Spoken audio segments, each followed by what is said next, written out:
everybody, Mike Brumfield. What I want to do with this video is to prove to you that heaven's universal location of up proves that spirits, dimensions, time travel, wormholes don't exist. And the reason being is pure and simple. A child can understand this, okay? If we look up in the sky today and we see a 747 flying across the sky, and somebody walks up to us and tells us that, oh, that's from another dimension, those are extraterrestrials, it'd be real easy for that child to say, no, they aren't. I've seen one, last year. Saw one 10 years ago. It was doing the same thing. Okay? That's what we have with the universal religious story of beings living up in the sky. Even though the prevailing thought all over the earth is that they're spirits, it doesn't make any sense. Number one, the spirits would come from the sky. That's a physical flesh and blood reality of space travelers. We land on Mars, there is somebody there, they're going to say we came from up. Okay? Now, the bottom line is, we have found flying saucers all over the earth, ancient flying saucers. That's just a fact. It's not an opinion. It's a fact. And what I've done is I filmed a flying saucer that looks just like the stone hat on the head of Easter Island and explains why it is looking up. Because that's where these beings came from. That is the universal religious story, that they live up in the sky.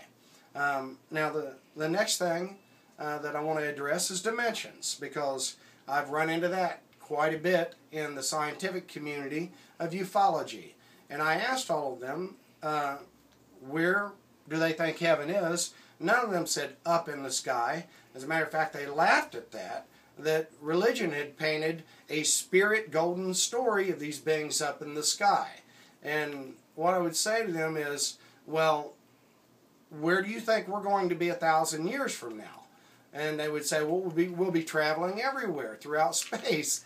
And I'd say to them, well, then if we landed on a primitive planet, wouldn't they say that we live up in the sky? And they'd say, yeah. Well, isn't that what heaven is a story of beings much more advanced than us living up in the sky? And they would get upset at me. The same thing happened when I used this example with my religious family. And they would say, well, that's just your opinion. And I'd say, no, that's not my opinion. If you get on the computer, you look up the leading scientist out there named Michio Kaku, he will give you examples of how intelligent civilizations will advance and what levels they are currently living in. We're living in a type 1. We haven't even gotten off this planet. Type 2 is to get off of it, travel through the solar systems. Type 3 is travel through the universe from galaxy to galaxy and be omnipresent. That's religion's story. These beings live up, they know everything, and they're omnipresent. They're omnipotent, omniscient. Now, the problem I have is the omnipotent story of religion, okay? For God's sake, if I could make the universe perfect, I would. When I ask these religious people, these ufologists, these atheists, would you make the universe perfect if you could?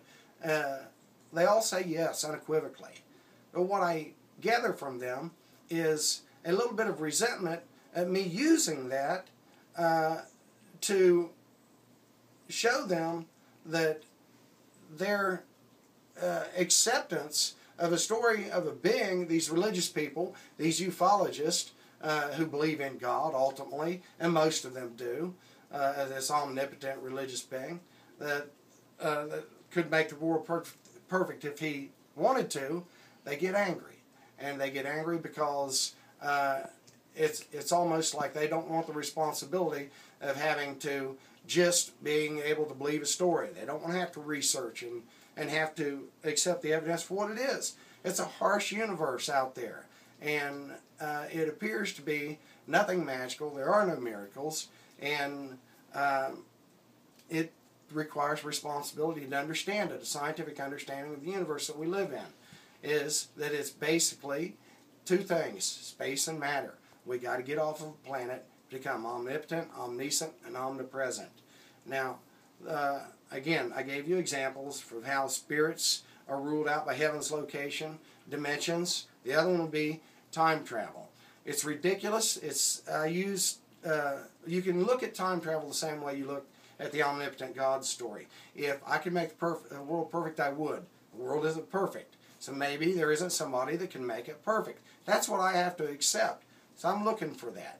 Now, if we had time travel, for God's sakes, people, it would be perfect, okay? And it's not. So we have to accept the reality that maybe time travel isn't real. If you don't believe the world's harsh and full of just sheer chance and accidents, just look at the moon. It's full of craters everywhere. There isn't a reason for anything. There's no invisible hand behind anything. And the last the thing I want to touch on is wormholes. For God's sakes, let's get beyond this understanding, this primitive understanding of religion and science, and see that people, if these flying saucers exist today, they look just like they did 10,000 years ago, then they aren't changing. They aren't making a new model. They're traveling throughout the universe just like we do. They live in the universe, and they go from planet to planet through space just like we do. And there is no magic. We got to get over the spirit thing. So the bottom line is, I want to show you that I've found evidence of flying saucers everywhere, evidence of alien-looking beings everywhere, and it's time for us to get over the magic factor and just start asking, is it possible that there isn't the God story? It isn't real, and that it's a flesh and blood reality, and we've got to look for the answers, and they're right in front of our face. Flying saucers, look for them.